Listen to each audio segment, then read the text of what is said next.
apa kalau misalkan undang-undang diresmikan, apa yang perlu pekerja gig tagih? Tagih ke aplikasinya gitu kan. Apa aja yang perlu ditagih? Aku punya perlindungan nih, apa aja yang perlu ditagih ke aplikasinya untuk benar-benar menyesuaikan dengan undang-undang yang ada. Paling nggak tadi itu beberapa poin, menagih jaminan kesehatan. Baik melalui BPJS Ketenagakerjaan maupun BPJS Kesehatan. Jadi terlindungi. Itu salah satunya. Kemudian menagih terkait dengan gaji minimum atau tadi itu gaji bersih minimum yang disepakati, yang sudah disepakati memang di sini ada itu. Karena itu yang rentan, itu yang kemudian teman-teman pekerja gig ini sekarang itu kalau mau dikategorikan itu pekerja informal.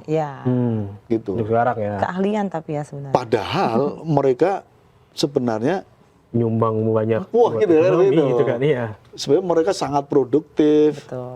Mereka negara harus hadir menjadi bagian begitu. Tapi saat yang sama mereka jangan dimasukkan dalam pekerja konvensional. Nah, undang-undang ini memberi. Karena undang-undang konvensional juga terlalu dalam tanda kutip mengikat ya. Kalau itu terlalu kaku, itu terlalu kaku banget. Nanti bayarannya kayak gaji. Iya, jadi persis.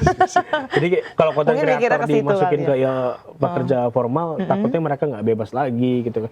Mitra ojol kalau misalkan dimasukkan ke karyawan formal, mereka nggak bisa 2 aplikasi, 3 aplikasi gitu kan. Persis. Jadi memang ini semangatnya pertama fleksibilitas, kedua kompensasi itu, minimum saudara. dan jaminan sosial. Melindungi jaminan sosial itu. Tiga kata kunci itu paling ya. nggak itu 3 hal itu. Yang keempat sih soal isu tadi itu. Apa tuh? Menuntaskan berbagai isu ketika terjadi konflik. Oke.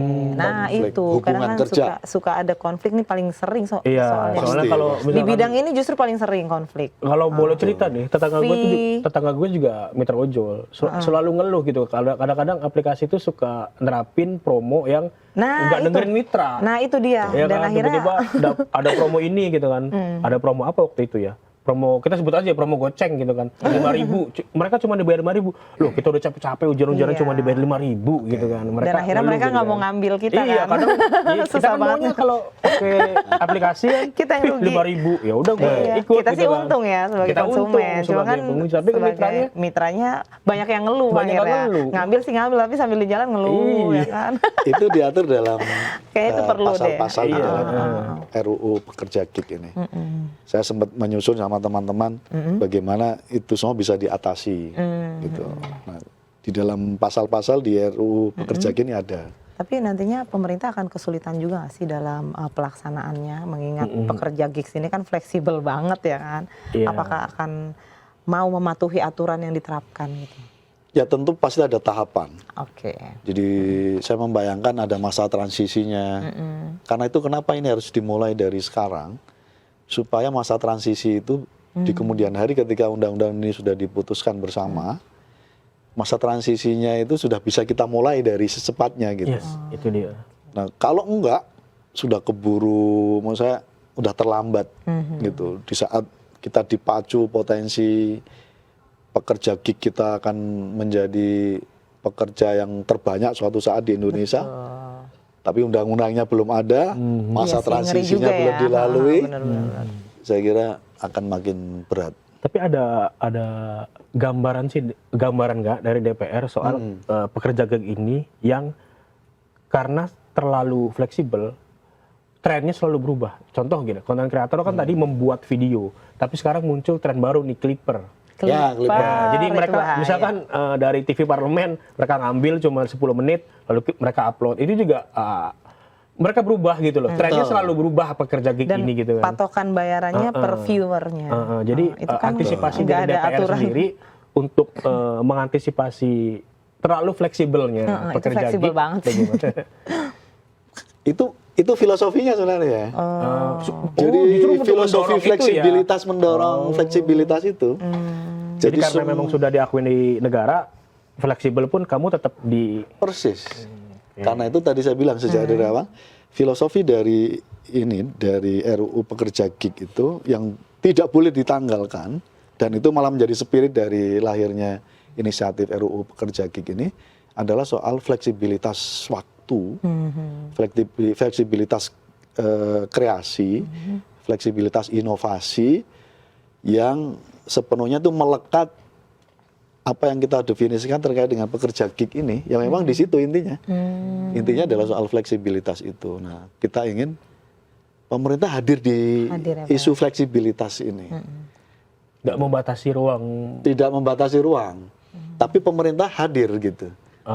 Kira-kira gitu. Hadir bukan untuk membatasi, bukan, tapi hadir untuk mengakomodasi mungkin. Persis, ya, semangatnya itu Bahasa apa kitanya, lu maju dah, gue ngikutin belakang. Yes. Kalau lu jatuh berangkat Mengawal. gitu, kasar gitu ya. Persis. Nah, Kira-kira kalau semangatnya begitu. misalnya pekerja gig ini tidak terlindungi oleh RUU itu apa yang akan terjadi Pak? Di tengah semakin canggihnya kan Proses pengawasan perkembangan lebih tepatnya. digital kita. Ada banyak sebenarnya, tapi hampir pasti yang akan terkena dampak langsung ketika pekerja gig ini tidak mendapatkan perlindungan regulasi. Ini baru level regulasi, ini belum pelaksanaan nih. Oh iya, ini baru Itu udah rumit lagi. Itu hampir pasti semua isu menyangkut soal ketidakadilan hubungan ketenaga kerjaan mereka dengan pemberi kerja pasti nggak akan tuntas. Isu soal kesejahteraan mereka, menyangkut soal cover kesehatan, cover ketenaga kerjaan, isu menyangkut soal kesejahteraan dalam konteks salary, pendapatan, itu akan betul-betul bermasalah gitu. Nah, saat yang sama padahal ekonomi kita sedang lari di Ya, sektor kreatif ini ya. sektor kreatif ini, industri ekonomi kreatif ini, dan itu yang ini apa? Menurut saya salah satu urgensi kenapa RUU pekerja gig ini kita sahkan. Oke, suatu ini saat. aku juga dapat kabar September kemarin Malaysia meresmikan undang-undang gig. Oke. Apa yang bisa atau apa yang mau dicontoh Indonesia dari Malaysia deh? Apa yang menurut Mas Saiful Huda itu ini di Malaysia bagus nih, bisa diterapin di Indonesia. Mereka juga punya budaya yang mirip kan dengan kita gitu loh. Apa yang bisa dicontek lah bahasa kasarnya ya. Pelaksanaannya ya Pelaksanaannya nanti. seperti apa? Kita udah riset, kita udah baca, sudah kita analisa dari RUU pekerja gig yang sudah disahkan oleh pemerintah Malaysia. Kira-kira hampir ada kesamaan 60% materi isi dari undang-undang pekerja gig di Malaysia itu bisa kita adopsi di Indonesia. Termasuk mereka juga mengadopsi undang-undang pekerja gig yang ada di Amerika sebenarnya. Kita udah sempat banding-bandingkan berapa persen yang mereka ambil dan inisiatif baru apa yang dimunculkan di dalam undang-undang pekerja gig yang ada di Malaysia. Nah, salah satu kesamaannya yang menjadi kesamaan dari materi atau konten isi dari undang-undang di Malaysia itu tentang pekerja gig ini adalah keberanian mereka untuk